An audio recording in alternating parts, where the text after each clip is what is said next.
भगवद गीता अध्याय 15 पुरुषोत्तम योग।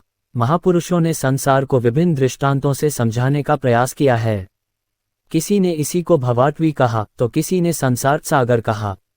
अवस्था भेद से इसी को भवंदी और भवकूप भी कहा गया और कभी इसकी तुलना गोपद से की गई, अर्थात जितना इंद्रियों का आयतन है उतना ही संसार है। और अंत में ऐसी भी अवस्था आई कि नामुलेद भवसिंधु सुखाही।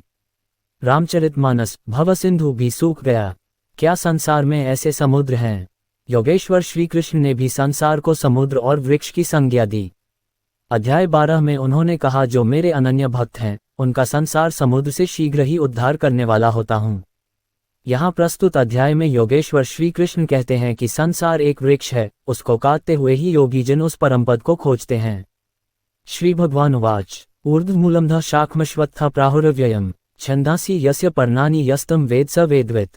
एक, भगवान ने कहा जाता है कि एक शाश्वत अश्वत्थ वृक्ष है जिसकी जड़ें तो ऊपर की ओर हैं और शाखाएं नीचे की ओर तथा पत्तियां वैदिक स्तोत्र हैं। जो इस वृक्ष को जानता है वह वेदों का ज्ञाता है। तात्पर्य, भक्ति योग की महत्ता की विवेचना के बाद ये पूछा जा सकता है, वेदों का क्या प्रयोजन है? इस अध्याय में बताया गया है कि वैदिक अध्ययन का प्रयोजन कृष्ण को समझना है। अतएव जो कृष्ण भावना भावित है, जो भक्ति में रत है, वह वेदों को पहले से जानता है। इस भौतिक जगत के बंधन की तुलना अश्वत्थ के वृक्ष से की गई है। जो व्यक्ति सकौम कर्मों में लगा है उसके लिए इस वृक्ष का कोई अंत नहीं है। वह एक शाखा से दूसरी में और दूसरी से तीसरी में घूमता रहता है। इस जगत रूपी वृक्ष का कोई अंत नहीं है और जो इस वृक्ष में आसक्त है उसकी मुक्ति की कोई संभावना नहीं है। वैदिक स्तोत्र जो आत्मोन्नति के लिए हैं वे ही इस वृक्ष के पत्ते हैं। इस वृक्ष की जड़ें ऊपर की ओर बढ़ती हैं क्योंकि वे इस ब्रह्मांड के सर्वोच्च लोक से प्रारंभ होती हैं जहां पर ब्रह्मा स्थित हैं। यदि कोई इस मोहरूपी अविनाशी वृक्ष को समझ लेता है तो वह इससे बाहर निकल सकता है। बाहर निकलने की इस विधि को जानना आवश्यक है। पिछले अध्यायों में बताया जा चुका है कि भवबंधन से निकलने की कई विधियां हैं। हम 13वें अध्याय तक ये देख चुके हैं कि भगवत भक्ति ही सर्वोत्कृष्ट विधि है। भक्ति का मूल सिद्धांत है भौतिक कार्यों से विरक्ति तथा भगवान की दिव्य सेवा में अनुरक्ति। इस अध्याय के प्रारंभ में संसार से आसक्ति तोड़ने की विधि का वर्णन हुआ है। इस संसार की जड़ें ऊपर को बढ़ती हैं। इसका अर्थ है कि ब्रह्मांड के सर्वोच्च लोक से पूर्ण भौतिक पदार्थ से यह प्रक्रिया शुरू होती है। वहीं से सारे ब्रह्मांड का विस्तार होता है जिसमें अनेक लोक उसकी शाखाओं के रूप में होते हैं। इसके फल जीवों के कर्मों के फल के अर्थात धर्म, अर्थ, काम तथा मोक्ष के द्योतक हैं। यद्यपि इस संसार में ऐसे वृक्ष का जिसकी शाखाएं नीचे की ओर हों तथा जड़ें ऊपर की ओर हों कोई अनुभव नहीं है, किंतु बात कुछ ऐसी ही है। ऐसा वृक्ष जलाशय के निकट पाया जा सकता है। हम देख सकते हैं जलाशय के तट पर उगे वृक्ष का प्रतिबिंब जल में पड़ता है तो उसकी जड़ें ऊपर तथा शाखाएं नीचे की ओर दिखती हैं। दूसरे शब्दों में ये जगत रूपी वृक्ष आध्यात्मिक जगत रूपी वास्तविक वृक्ष का प्रतिबिंब मात्र है। इस आध्यात्मिक जगत का प्रतिबिंब हमारी इच्छाओं में स्थित है, जिस प्रकार वृक्ष का प्रतिबिंब जल में रहता है। इच्छा ही इस प्रतिबिंबित भौतिक प्रकाश में वस्तुओं के स्थित होने का कारण है। जो व्यक्ति इस भौतिक जगत से बाहर निकलना चाहता है उसे वैश्लेषिक अध्ययन के माध्यम से इस वृक्ष को भलीभांति जान लेना चाहिए। फिर वह इस वृक्ष से अपना संबंध विच्छेद कर सकता है। ये वृक्ष वास्तविक वृक्ष का प्रतिबिंब होने के कारण वास्तविक प्रतिरूप है। आध्यात्मिक जगत में सब कुछ है। ब्रह्म को निर्विशेषवादी इस भौतिक वृक्ष का मूल मानते हैं और सांख्य दर्शन के अनुसार इसी मूल से पहले प्रकृति, पुरुष और तब 3 गुण निकलते हैं और फिर 5 स्थूल तत्व, 5 महाभूत, फिर 10 इंद्रियां, दशेंद्रिय, मन आदि। इस प्रकार वे सारे संसार को 24 तत्वों में विभाजित करते हैं।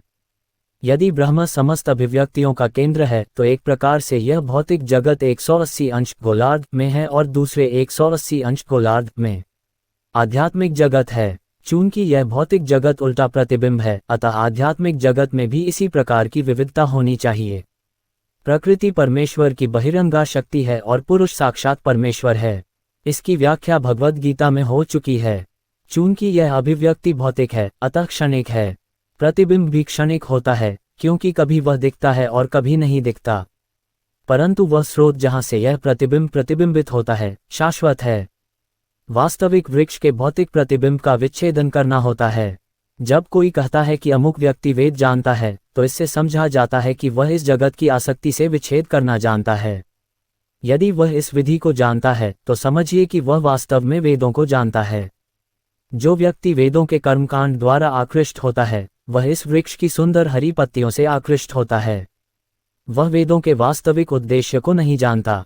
वेदों का उद्देश्य भगवान ने स्वयं प्रकट किया है और वह है इस प्रतिबिंबित वृक्ष को काटकर आध्यात्मिक जगत के वास्तविक वृक्ष को प्राप्त करना।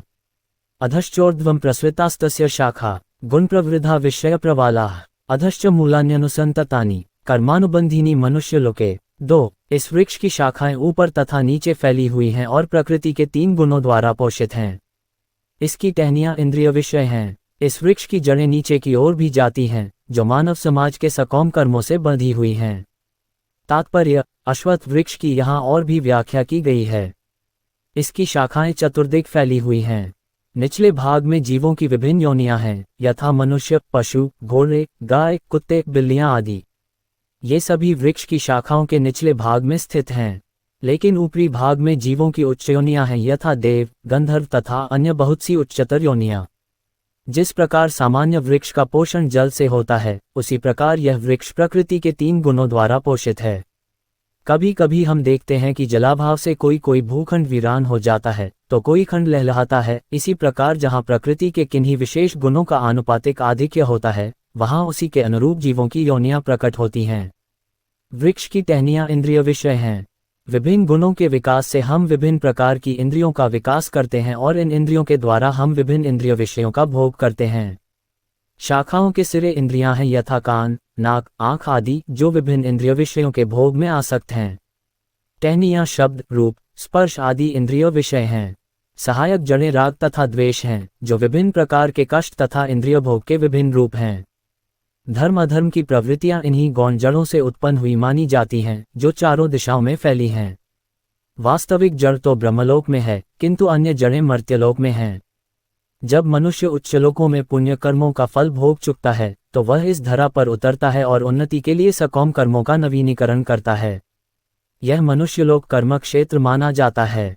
न रूपमस्यैः तथोपलभ्यते, नान्तो न चादिर्न च संप्रतिष्ठा। अश्वत्थमेन सुविरुमूल मस्मगशस्त्रेण दृढ़ं छित्त्वा। 3. ततः पदम तत्परिमार्गितव्यम् यस्मिंगता न निवर्तन्ति भूयः तमेव चाद्यं पुरुष प्रपद्ये यतः प्रवृत्तिः प्रसृता पुराणी। 4. इस वृक्ष के वास्तविक स्वरूप का अनुभव इस जगत में नहीं किया जा सकता। कोई भी नहीं समझ सकता कि इसका आदि कहाँ है, अंत कहाँ है या इसका आधार कहाँ है। लेकिन मनुष्य को चाहिए कि इस दृढ़ मूल वाले वृक्ष को विरक्ति के शस्त्र से काट गिराए। तत्पश्चात उसे ऐसे स्थान की खोज करनी चाहिए जहां जाकर लौटना न पड़े और जहां उस भगवान की शरण ग्रहण कर ली जाए, जिससे अनादिकाल से प्रत्येक वस्तु का सूत्रपात तथा विस्तार होता आया है। तात्पर्य: अब ये स्पष्ट कह दिया गया है कि इस अश्वत्थ वृक्ष के वास्तविक स्वरूप को इस भौतिक जगत में नहीं समझा जा सकता। चूंकि इसकी जड़ें ऊपर की ओर हैं, अतः वास्तविक वृक्ष का विस्तार विरुद्ध दिशा में होता है। जब वृक्ष के भौतिक विस्तार में कोई फंस जाता है, तो उसे न तो ये पता चल पाता है कि यह कितनी दूरी तक फैला है और न वह इस वृक्ष के शुभारंभ को ही देख पाता है। फिर भी मनुष्य को कारण की खोज करनी ही होती है। मैं अमुक पिता का पुत्र हूँ, जो अमुक का पुत्र है, आदि। इस प्रकार अनुसंधान करने से मनुष्य को ब्रह्मा प्राप्त होते हैं, जिन्हें गर्भोत्कर्षाय विष्णु ने उत्पन्न किया। इस प्रकार अंततः भगवान तक पहुंचा जा सकता है, जहां सारी गवेषणा का अंत हो जाता है। मनुष्य को इस वृक्ष के उद्गम परमेश्वर की खोज ऐसे व्यक्तियों की संगति द्वारा करनी होती है, जिन्हें उस परमेश्वर का ज्ञान प्राप्त है। इस प्रकार ज्ञान से मनुष्य धीरे धीरे वास्तविकता के इस प्रतिबिंब से विलग हो जाता है और संबंध विच्छेद होने पर वह वास्तव में मूल वृक्ष में स्थित हो जाता है। इस प्रसंग में अंग शब्द अत्यंत महत्वपूर्ण है, क्योंकि विषयभोग की आसक्ति तथा भौतिक प्रकृति पर प्रभुता अत्यंत प्रबल होती है। अतएव प्रामाणिक शास्त्रों पर आधारित आत्मज्ञान की विवेचना द्वारा विरक्ति सीखनी चाहिए और ज्ञानी पुरुषों से श्रवण करना चाहिए। भक्तों की संगति में रहकर ऐसी विवेचना से भगवान की प्राप्ति होती है। तब सर्वप्रथम जो करणीय है, वह है भगवान की शरण ग्रहण करना। यहाँ पर उस स्थान पद का वर्णन किया गया है, जहाँ जाकर मनुष्य इस छद्म प्रतिबिंबित वृक्ष में कभी वापस नहीं लौटता। भगवान कृष्ण वह आदि मूल हैं, जहाँ से प्रत्येक वस्तु निकली है। उस भगवान का अनुग्रह प्राप्त करने के लिए केवल उनकी शरण ग्रहण करनी चाहिए, जो श्रवण, कीर्तन आदि द्वारा भक्ति करने के फलस्वरूप प्राप्त होती है। वे ही भौतिक जगत के विस्तार के कारण हैं। इसकी व्याख्या पहले ही स्वयं भगवान ने की है। अहम सर्वस्य प्रभवः, मैं प्रत्येक वस्तु का उद्गम हूँ। अतएव इस भौतिक जीवन रूपी प्रबल अश्वत्थ के वृक्ष के बंधन से छूटने के लिए कृष्ण की शरण ग्रहण की जानी चाहिए। कृष्ण की शरण ग्रहण करते ही मनुष्य स्वतः इस भौतिक विस्तार से विलग हो जाता है। निर्मान्मोहा जित्ंग दोषा अध्यात्मनित्या विनिवृत्त कामाः द्वंद्वैर्विमुक्ता सुख दुख संज्ञयी रगच्छन्त्यमूढ़ा पद्मव्ययम तत्। 5 जो झूठी प्रतिष्ठा, मोह तथा कुसंगति से मुक्त हैं, जो शाश्वत तत्व को समझते हैं, जिन्होंने भौतिक काम को नष्ट कर दिया है, जो सुख तथा दुख के द्वंद्व से मुक्त हैं और जो मोहित होकर परम पुरुष के शरणागत होना जानते हैं, वे उस शाश्वत राज्य को प्राप्त होते हैं। तात्पर्य, यहाँ पर शरणागति का अत्यंत सुंदर वर्णन हुआ है। इसके लिए जिस प्रथम योग्यता की आवश्यकता है वह है मिथ्या अहंकार से मोहित न होना। चूंकि बद्धजीव अपने को प्रकृति का स्वामी मानकर गर्वित रहता है, अतएव उसके लिए भगवान की शरण में जाना कठिन होता है। उसे वास्तविक ज्ञान के अनुशीलन द्वारा ये जानना चाहिए कि वह प्रकृति का स्वामी नहीं है, उसका स्वामी तो परमेश्वर है। जब मनुष्य अहंकार से उत्पन्न मोह से मुक्त हो जाता है, तभी शरणागति की प्रक्रिया प्रारंभ हो सकती है। जो व्यक्ति इस संसार में सदैव सम्मान की आशा रखता है, उसके लिए भगवान के शरणागत होना कठिन है। अहंकार तो मोह के कारण होता है, क्योंकि यद्यपि मनुष्य यहाँ आता है, कुछ काल तक रहता है और फिर चला जाता है, तो भी मूर्खतावश ये समझ बैठता है कि वही इस संसार का स्वामी है। इस तरह वह सारी परिस्थिति को जटिल बना देता है और सदैव कष्ट उठाता रहता है। सारा संसार इसी भ्रांत धारणा के अंतर्गत आगे बढ़ता है। लोग सोचते हैं कि यह भूमि या पृथ्वी मानव समाज की है और उन्होंने भूमि का विभाजन इस मिथ्या धारणा से कर रखा है कि वे इसके स्वामी हैं। मनुष्य को इस भ्रम से मुक्त होना चाहिए कि मानव समाज ही इस जगत का स्वामी है।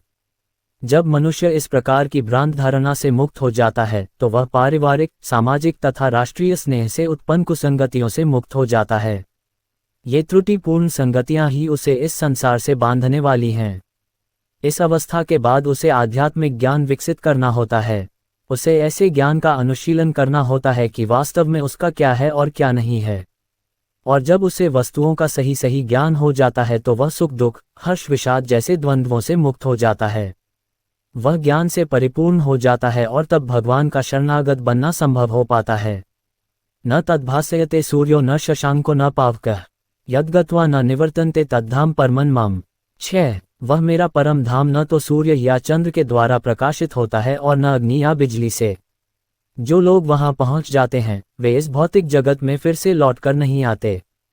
तात्पर्य, यहाँ पर आध्यात्मिक जगत अर्थात भगवान कृष्ण के धाम का वर्णन हुआ है, जिसे कृष्णलोक या गोलोक वृंदावन कहा जाता है। चिन्मय आकाश में न तो सूर्य प्रकाश की आवश्यकता है, न चंद्र प्रकाश अथवा अग्नि या बिजली की, क्योंकि सारे लोक स्वयं प्रकाशित हैं। इस ब्रह्मांड में केवल एक लोक, सूर्य, ऐसा है जो स्वयं प्रकाशित है। लेकिन आध्यात्मिक आकाश में सभी लोक स्वयं प्रकाशित हैं। उन समस्त लोकों के, जिन्हें वैकुंठ कहा जाता है, चमचमाते तेज से चमकीला आकाश बनता है, जिसे ब्रह्मज्योति कहते हैं। वस्तुतः ये तेज कृष्णलोक, गोलोक वृंदावन से निकलता है। इस तेज का एक अंश महत्तत्व अर्थात भौतिक जगत से आच्छादित रहता है। इसके अतिरिक्त ज्योतिर्मय आकाश का अधिकांश भाग तो आध्यात्मिक लोकों से पूर्ण है, जिन्हें वैकुंठ कहा जाता है और जिनमें से गोलोक वृंदावन प्रमुख है। जब तक जीव इस अंधकार में जगत में रहता है, तब तक वह बद्ध अवस्था में होता है। लेकिन ज्यों ही वह इस भौतिक जगत रूपी मिथ्या विकृत वृक्ष को काटकर आध्यात्मिक आकाश में पहुंचता है, त्यों ही वह मुक्त हो जाता है। तब वह यहाँ वापस नहीं आता।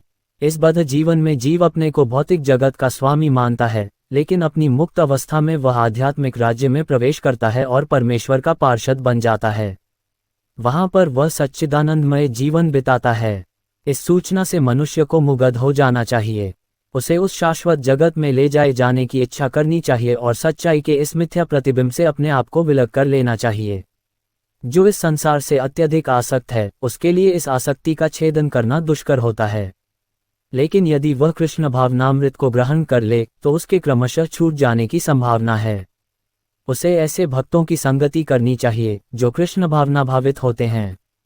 उसे ऐसा समाज खोजना चाहिए जो कृष्ण भावनामृत के प्रति समर्पित हो और उसे भक्ति करनी सीखनी चाहिए। इस प्रकार वह संसार के प्रति अपनी आसक्ति विच्छेद कर सकता है। यदि कोई चाहे कि केसरिया वस्त्र पहनने से भौतिक जगत के आकर्षण से विच्छेद हो जाएगा, तो ऐसा संभव नहीं है। उसे भगवत भक्ति के प्रति आसक्त होना पड़ेगा। अतएव मनुष्य को चाहिए कि गंभीरतापूर्वक समझे कि 12वें अध्याय में भक्ति का जैसा वर्णन है वही वास्तविक वृक्ष की इस मिथ्या अभिव्यक्ति से बाहर निकलने का एकमात्र साधन है। 14वें अध्याय में बताया गया है कि भौतिक प्रकृति द्वारा सारी विधियां दूषित हो जाती हैं, केवल भक्ति ही शुद्ध रूप से दिव्य है। यहाँ पर मन मम शब्द बहुत महत्वपूर्ण है। वास्तव में जगत का कोना कोना भगवान की संपत्ति है, परंतु दिव्य जगत परम है और 6 ऐश्वर्यों से पूर्ण है। कठोपनिषद 2.2.15 में भी इसकी पुष्टि की गई है कि दिव्य जगत में सूर्य प्रकाश, चंद्र प्रकाश या तारागण की कोई आवश्यकता नहीं है, न तत्र सूर्यो भाति न चंद्र तारकम, क्योंकि समस्त आध्यात्मिक आकाश भगवान की आंतरिक शक्ति से प्रकाशमान है। उस परम धाम तक केवल शरणागति से ही पहुंचा जा सकता है, अन्य किसी साधन से नहीं। ममवांशो जीवलोके जीवभूतः सनातनः मनः षष्ठानीन्द्रियाणि प्रकृतिस्थानी कर्षति। 7 इस बद्ध जगत में सारे जीव मेरे शाश्वत अंश हैं। बद्ध जीवन के कारण वे 6 इंद्रियों से घोर संघर्ष कर रहे हैं, जिनमें मन भी सम्मिलित है। तात्पर्य, इस श्लोक में जीव का स्वरूप स्पष्ट है। जीव परमेश्वर का सनातन रूप से सूक्ष्म अंश है। ऐसा नहीं है कि बद्ध जीवन में वह एक व्यष्टित्व धारण करता है और मुक्त अवस्था में वह परमेश्वर से एकाकार हो जाता है। वह सनातन का अंश रूप है। यहाँ पर स्पष्टतः सनातन कहा गया है। वेदवचन के अनुसार परमेश्वर अपने आप को असंख्य रूपों में प्रकट करके विस्तार करते हैं, जिनमें से व्यक्तिगत विस्तार विष्णु तत्व कहलाते हैं और गौण विस्तार जीव कहलाते हैं। दूसरे शब्दों में, विष्णु तत्व निजी विस्तार स्वांश हैं और जीव विभिन्नांश पृथकीकृत अंश हैं। अपने स्वांश द्वारा वे भगवान राम, नरसिंह देव, विष्णुमूर्ति तथा वैकुंठलोक के प्रधान देवों के रूप में प्रकट होते हैं। विभिन्नांश अर्थात जीव सनातन सेवक होते हैं। भगवान के स्वांश सदैव विद्यमान रहते हैं। इसी प्रकार जीवों के विभिन्नांशों के अपने स्वरूप होते हैं। परमेश्वर के विभिन्नांश होने के कारण जीवों में भी उनके आंशिक गुण पाए जाते हैं, जिनमें से स्वतंत्रता एक है। प्रत्येक जीव का आत्मा रूप में अपना व्यष्टित्व और सूक्ष्म स्वातंत्र्य होता है। इसी स्वातंत्र्य के दुरुपयोग से जीव बद्ध बनता है और उसके सही उपयोग से वह मुक्त बनता है। दोनों ही अवस्थाओं में वह भगवान के समान ही सनातन होता है। मुक्त अवस्था में वह इस भौतिक अवस्था से मुक्त रहता है और भगवान की दिव्य सेवा में निरत रहता है। बद्ध जीवन में प्रकृति के गुणों द्वारा अभिभूत होकर वह भगवान की दिव्य प्रेमाभक्ति को भूल जाता है। फलस्वरूप उसे अपनी स्थिति बनाए रखने के लिए इस संसार में अत्यधिक संघर्ष करना पड़ता है। न केवल मनुष्य तथा कुत्ते बिल्ली जैसे जीव, अपितु इस भौतिक जगत के बड़े बड़े नियंता यथा ब्रह्मा, शिव तथा विष्णु तक परमेश्वर के अंश हैं। ये सभी सनातन अभिव्यक्तियां हैं, क्षणिक नहीं। कर्षति संघर्ष करना शब्द अत्यंत सार्थक है। बद्ध जीव मानो लौह श्रृंखलाओं से बंधा हो। वह मिथ्या अहंकार से बंधा रहता है और मन मुख्य कारण है जो उसे इस भवसागर की ओर धकेलता है। जब मन सतोगुण में रहता है तो उसके कार्यकलाप अच्छे होते हैं। जब रजोगुण में रहता है तो उसके कार्यकलाप कष्टकारक होते हैं और जब वह तमोगुण में होता है तो वह जीवन की निम्न योनियों में चला जाता है। लेकिन इस श्लोक से यह स्पष्ट है कि बद्ध जीव मन तथा इंद्रियों समेत भौतिक शरीर से आवृत है और जब वह मुक्त हो जाता है तो ये भौतिक आवरण नष्ट हो जाता है, लेकिन उसका आध्यात्मिक शरीर अपने व्यष्टि रूप में प्रकट होता है। माध्यान्दिनायन श्रुति में ये सूचना प्राप्त है, स वा अश ब्रह्मनिष्ठ इदम शरीर मर्त्यम तिसृज्य ब्रह्माभिसंपद्य ब्रह्मणा पश्यति ब्रह्मणा शृणोति ब्रह्मण वेदम सर्वमनुभवति। यहाँ ये बताया गया है कि जब जीव अपने इस भौतिक शरीर को त्यागता है और आध्यात्मिक जगत में प्रवेश करता है तो उसे पुनः आध्यात्मिक शरीर प्राप्त होता है, जिससे वह भगवान का साक्षात्कार कर सकता है। यह उनसे आमने सामने बोल सकता है और सुन सकता है तथा जिस रूप में भगवान है उन्हें समझ सकता है। स्मृति से भी यह ज्ञात होता है, वसंती यत्र पुरुषाः सवे वैकुंठ मूर्तयः। वैकुंठ में सारे जीव भगवान जैसे शरीरों में रहते हैं। जहाँ तक शारीरिक बनावट का प्रश्न है, अंश रूप जीवों तथा विष्णुमूर्ति के विस्तारों अंशों में कोई अंतर नहीं होता। दूसरे शब्दों में, भगवान की कृपा से मुक्त होने पर जीव को आध्यात्मिक शरीर प्राप्त होता है। ममैवांश शब्द भी अत्यंत सार्थक है, जिसका अर्थ है भगवान के अंश। भगवान का अंश ऐसा नहीं होता जैसे किसी पदार्थ का टूटा खंड अंश। हम द्वितीय अध्याय में देख चुके हैं कि आत्मा के खंड नहीं किए जा सकते। इस खंड भौतिक दृष्टि से अनुभूति नहीं हो पाती। ये पदार्थ की भांति नहीं है जिसे चाहो तो कितने ही खंड कर दो और उन्हें पुनः जोड़ दो। ऐसी विचारधारा यहाँ पर लागू नहीं होती, क्योंकि संस्कृत के सनातन शब्द का प्रयोग हुआ है। विभिन्नांश सनातन है। द्वितीय अध्याय के प्रारंभ में ये भी कहा गया है कि प्रत्येक व्यक्ति के शरीर में भगवान का अंश विद्यमान है, देहिनोस्मिन्यथा देहे। वह अंश जब शारीरिक बंधन से मुक्त हो जाता है तो आध्यात्मिक आकाश में वैकुंठलोक में अपना आदि आध्यात्मिक शरीर प्राप्त कर लेता है, जिससे वह भगवान की संगति का लाभ उठाता है। किंतु ऐसा समझा जाता है कि जीव भगवान का अंश होने के कारण गुणात्मक दृष्टि से भगवान के ही समान है, जिस प्रकार स्वर्ण के अंश भी स्वर्ण होते हैं। शरीर यद्वाप्नोति यच्चाप्युत्क्रांतीश्वरः गृहीत्वैतानि संयाति वायुर्गंधानि वाशयात्। 8। इस संसार में जीव अपनी देहात्म बुद्धि को एक शरीर से दूसरे में उसी तरह ले जाता है जिस तरह वायु सुगंधि को ले जाता है। इस प्रकार वह एक शरीर धारण करता है और फिर इसे त्याग कर दूसरा शरीर धारण करता है। तात्पर्य, यहाँ पर जीव को ईश्वर अर्थात अपने शरीर का नियामक कहा गया है। यदि वह चाहे तो अपने शरीर को त्याग कर उच्चतर योनि में जा सकता है और चाहे तो निम्न योनि में जा सकता है। इस विषय में उसे थोड़ी स्वतंत्रता प्राप्त है। शरीर में जो परिवर्तन होता है वह उस पर निर्भर करता है। मृत्यु के समय वह जैसी चेतना बनाए रखता है वही उसे दूसरे शरीर तक ले जाती है। यदि वह कुत्ते या बिल्ली जैसी चेतना बनाता है तो उसे कुत्ते या बिल्ली का शरीर प्राप्त होता है। यदि वह अपनी चेतना दैवी गुणों में स्थित करता है तो उसे देवता का स्वरूप प्राप्त होता है। और यदि वह कृष्ण भावनामृत में होता है तो वह आध्यात्मिक जगत में कृष्णलोक को जाता है, जहां उसका सान्निध्य कृष्ण से होता है। यह दावा मिथ्या है कि इस शरीर के नाश होने पर सब कुछ समाप्त हो जाता है। आत्मा एक शरीर से दूसरे शरीर में देहांतरण करता है और वर्तमान शरीर तथा वर्तमान कार्यकलाप ही अगले शरीर का आधार बनते हैं। कर्म के अनुसार भिन्न शरीर प्राप्त होता है और समय आने पर यह शरीर त्यागना होता है। यहाँ ये कहा गया है कि सूक्ष्म शरीर जो अगले शरीर का बीज वहन करता है, अगले जीवन में दूसरा शरीर निर्माण करता है। एक शरीर से दूसरे शरीर में देहांतरण की प्रक्रिया तथा शरीर में रहते हुए संघर्ष करने को कर्षति अर्थात जीवन संघर्ष कहते हैं।